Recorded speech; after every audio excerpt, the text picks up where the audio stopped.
Everybody, Live Farmer 73 here. Got something on my mind. I just got to set it off, and I'm gonna talk to y'all to see if y'all understand what I'm talking about. Listen here.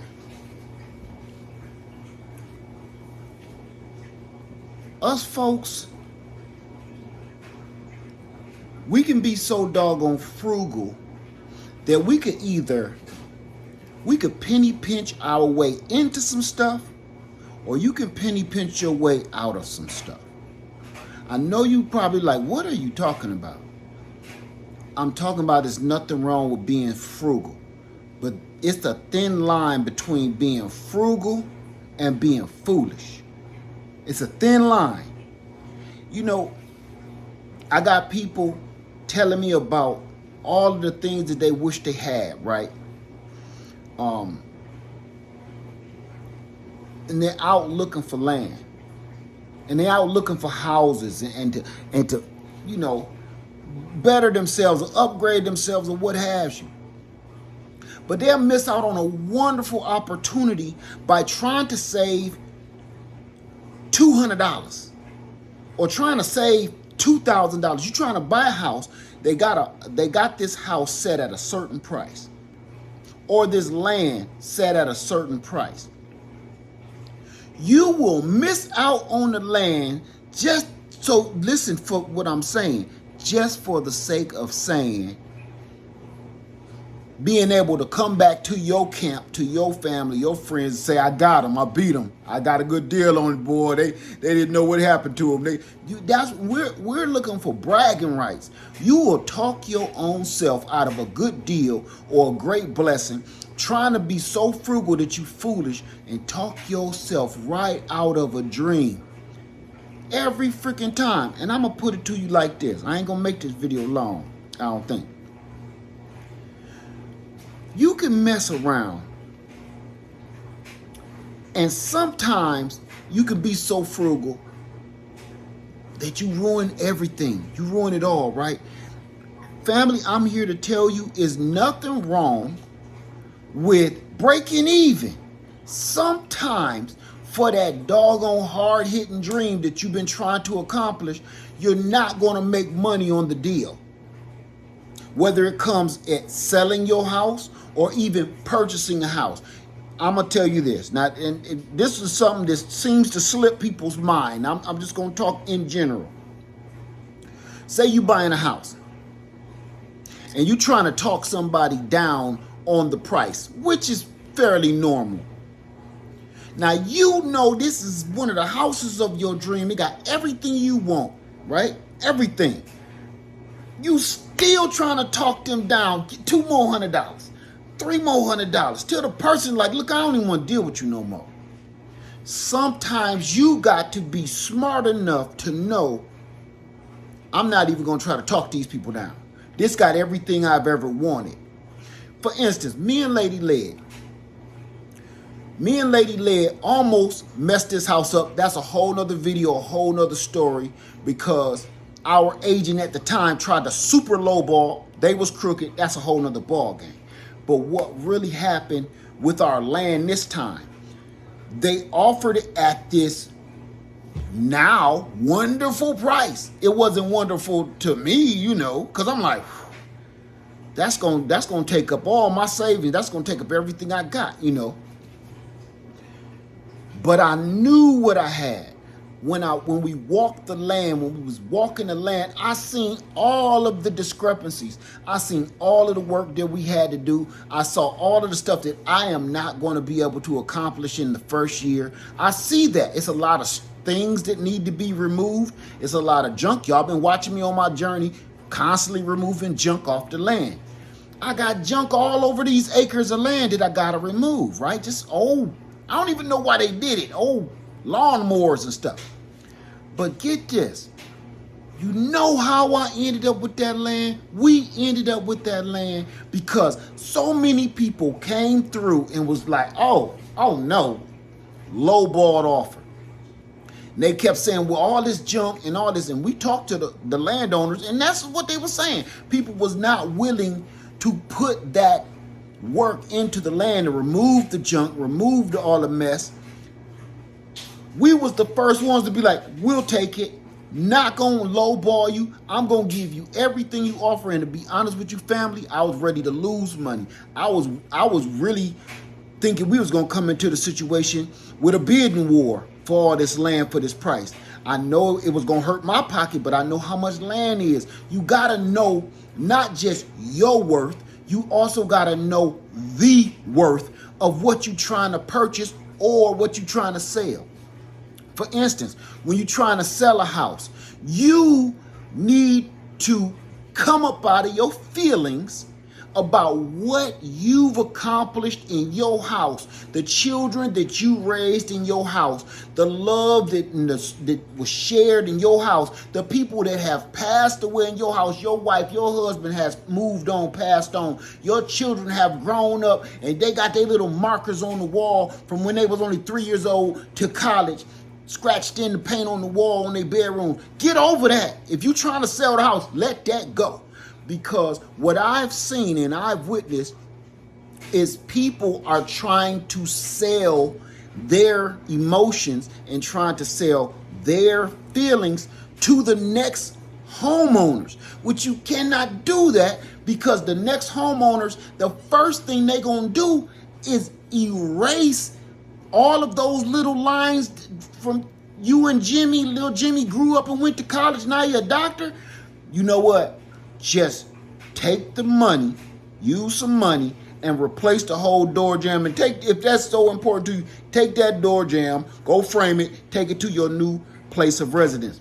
Don't leave it behind. But don't try to sell people your emotions. Don't try to sell people your feelings. Like some people, you live in a $200,000 house, but you're trying to sell it for $550,000. You live in a so-so neighborhood. There's really nothing, no stores or nothing around. There's really no attractions in your city or nothing, but you know what the market is doing. And you watch too much damn HGTV and you think that somebody is going to come and flip your house out of the blue. Some real estate investor is just going to knock on your door and say, listen, I'll give you $330,000 for your house. Listen, that's Hollywood. TV got us screwed up. TV got us messed up. That ain't how it worked. Think about this. A real estate investor. I used to be a real estate investor. Not professionally, but I used to buy a bunch of houses. When you're investing in anything, what you are trying to do is you're trying to sell low and buy low and sell high. If you're an investor, that's your main goal, is to buy low, sell high. That's what investing is about. It ain't about when a person comes in, an investor comes in, my feelings are removed. My feelings used to be removed. I don't care about what happened here, who grew up here, who died here. That's not my interest. My interest is the square footage, living space, kitchen space, how many bedrooms, how many bathrooms, how much can I get for all of that. That's what an investor does. So if you're waiting on an investor to come into your life and give you this unicorn dream price for your house, you're going to be waiting a long time. A lot of people keep posting their houses on, Lord forbid, Facebook Market, Craigslist, Zillow, with no agent, no representation or nothing. And I've said this a million different times. Would you walk in a court of law to defend yourself without a lawyer? If your answer is yes, you're a whole fool. I don't care if you innocent or not.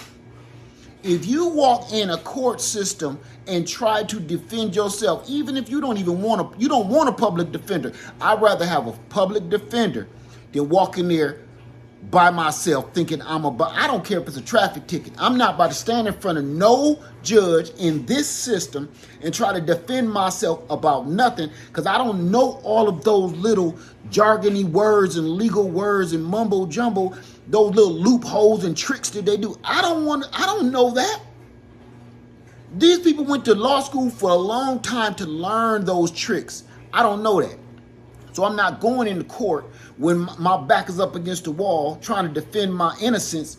So why the hell would you do that when it comes to either purchasing land, purchasing a home, or selling land or selling a home?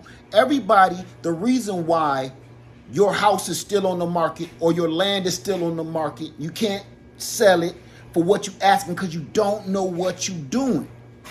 Just like you go into court and the first thing you say is, we need to deliberate. What is you talking about? You ain't even using the right words.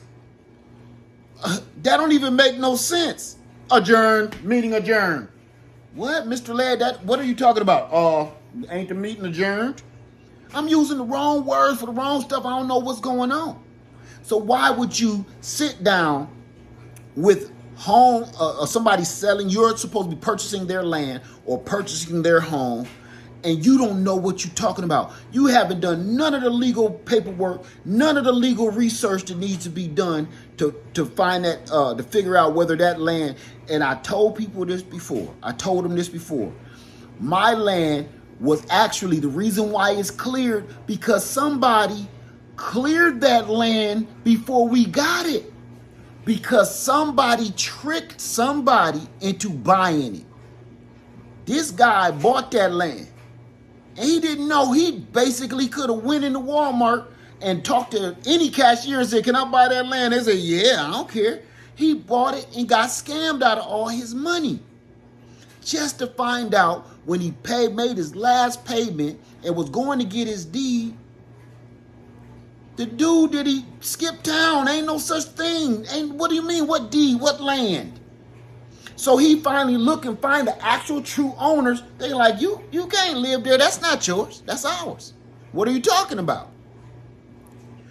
All because he thought he could do everything himself with all them little loopholes and scams and self thing. What is that one called? Quick claim deeds and all that. You don't know what you're doing.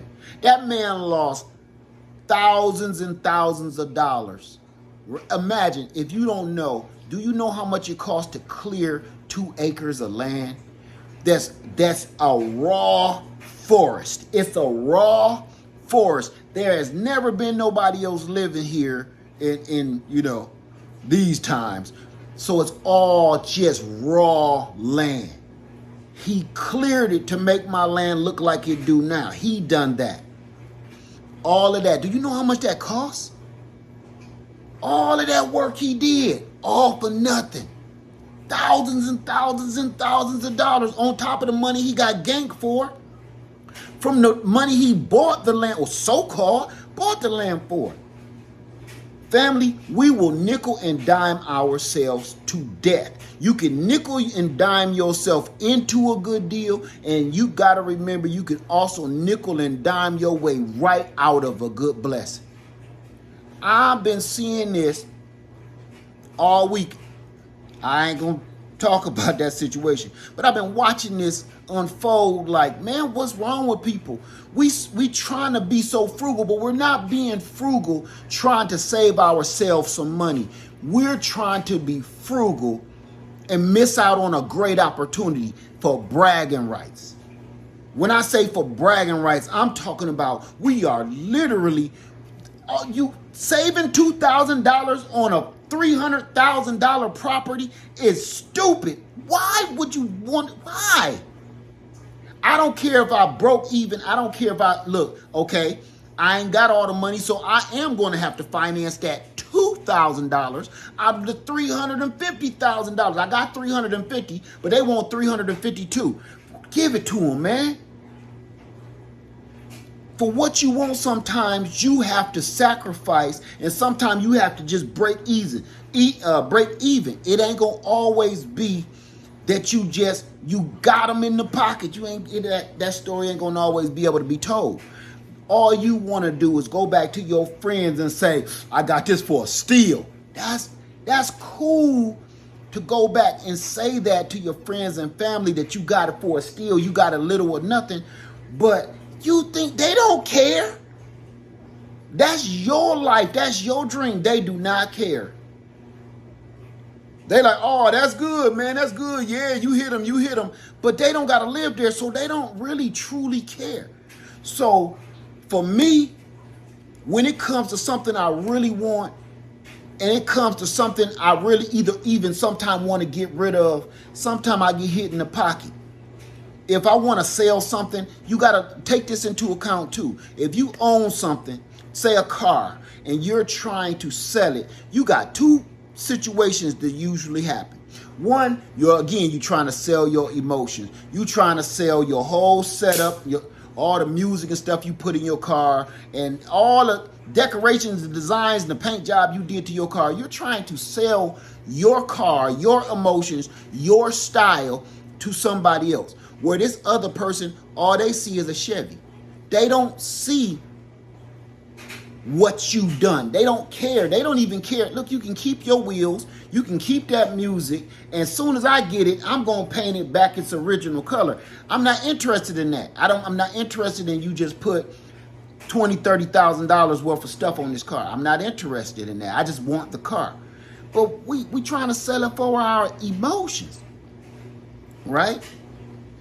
To me, if I'm trying to sell a car, say I'm trying to sell this car for $5,000, and a man come to me, well, I got $3,500.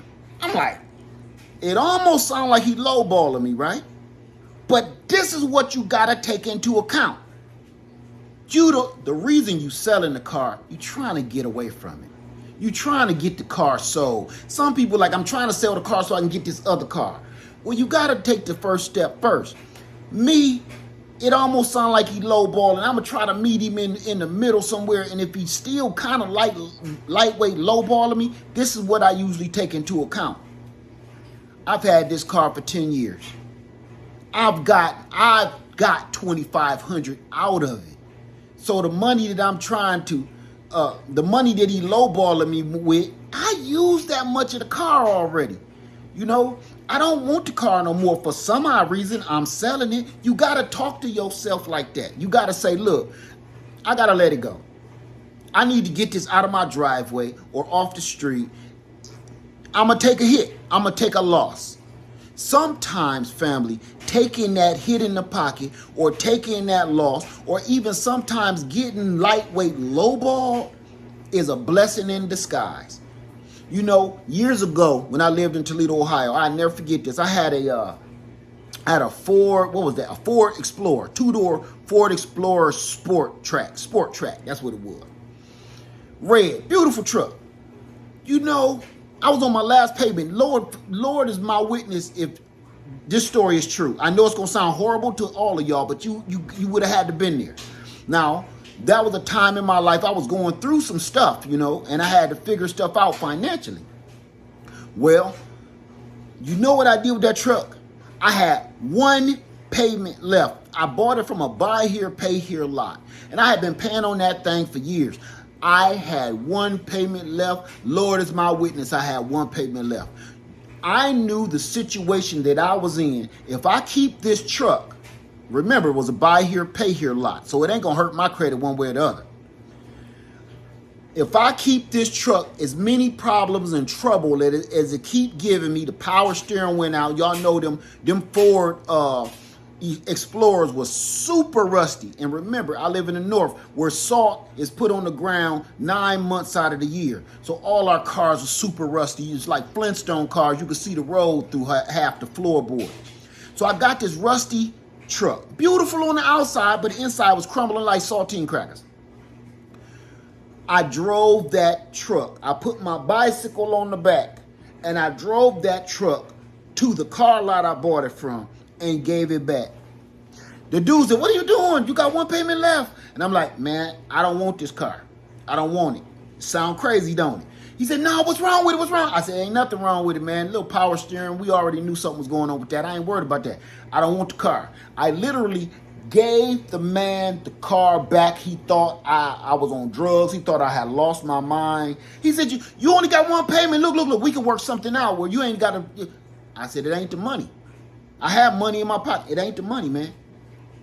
I knew that if I keep this car in the financial bind that I was in, That means I got to keep paying insurance on it. I got to keep on repairing it. I got to keep on putting license plates and tags on it of money that I don't got. So this truck was going to end up, even though I only had one more payment of like whatever it was, $250 a month, $250, $350, whatever it was.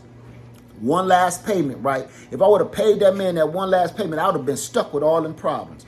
All I saw in my head was this truck is going to get towed, give me some tickets.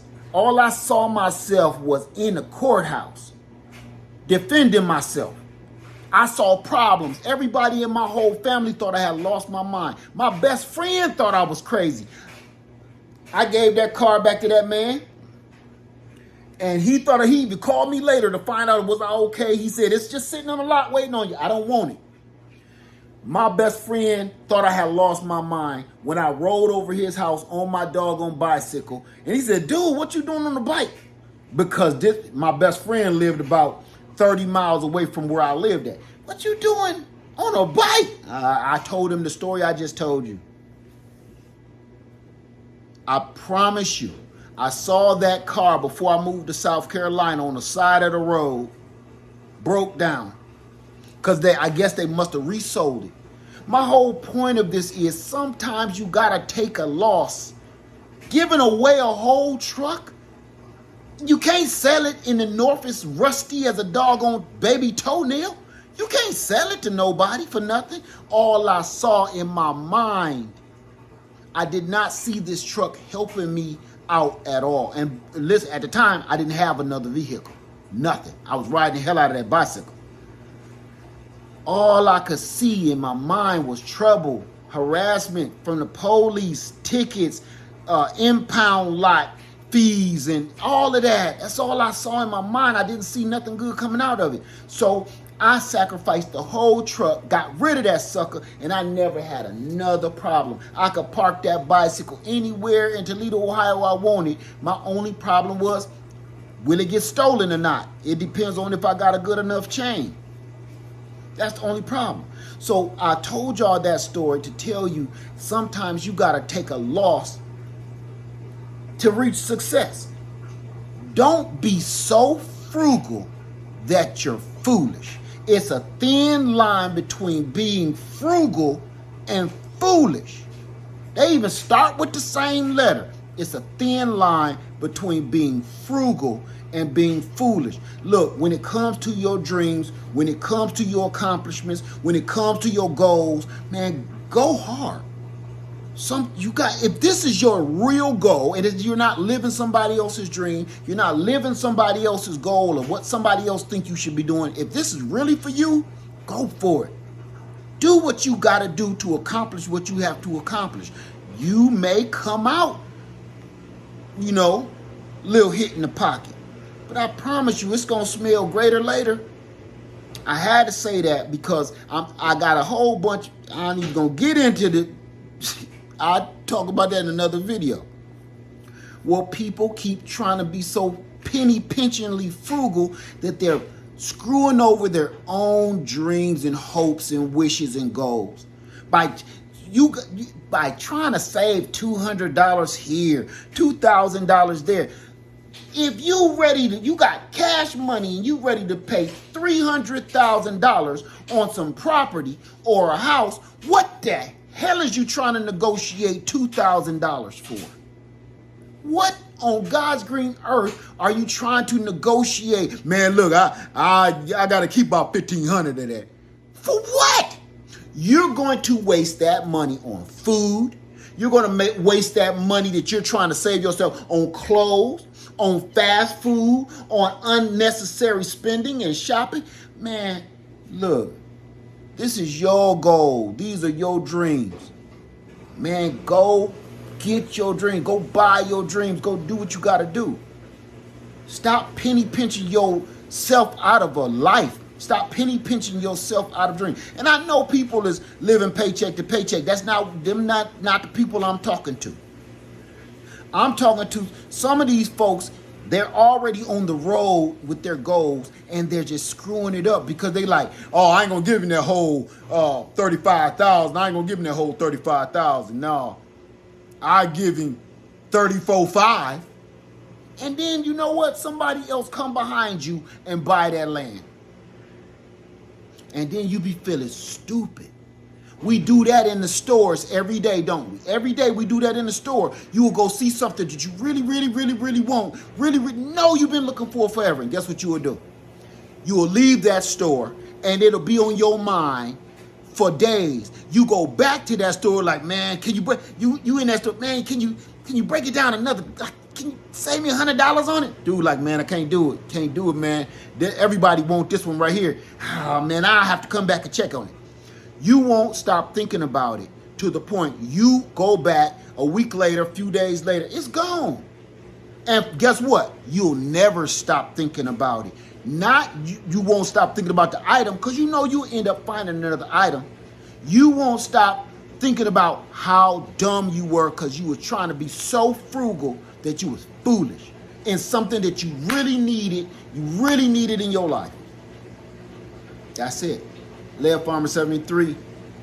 I'm out. But family, stop being so frugal that you're foolish. It's a difference. It's a big difference. You're going to frugal yourself out of a dream. You're going to frugal yourself out of your goals. Trying to save 25 cents on a dollar. We do too much.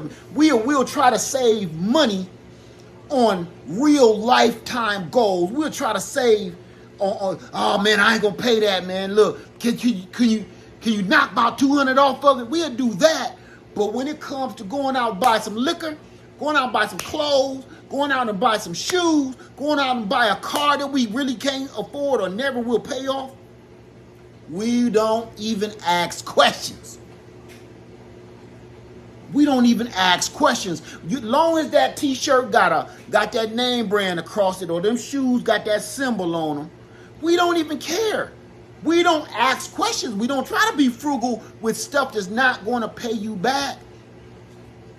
But when it comes to something like purchasing a house or purchasing land that will always pay you back for the rest of your life, it will always give you back. It will always appreciate. It will always give you something. We try to nickel and dime ourselves out of that. And I think that's where we mess it up. So I'm going to say it again. Family, it's a big, huge, gigantic difference between frugal and foolish. The question are, which one are you? Don't let being so frugal that you foolish and screw your goals up. Screw up your dreams. Screw up what you're trying to accomplish. Because you're trying to save an extra $2,000 on a $300,000 sale or that's it. Can you tell the frustration in my face? Frustrated, man. Frustrated. Anyway, Laird Farmer 73. I love y'all. Don't be so frugal that you're foolish and miss out on your goals. I love y'all, and I'm out. Have a nice night.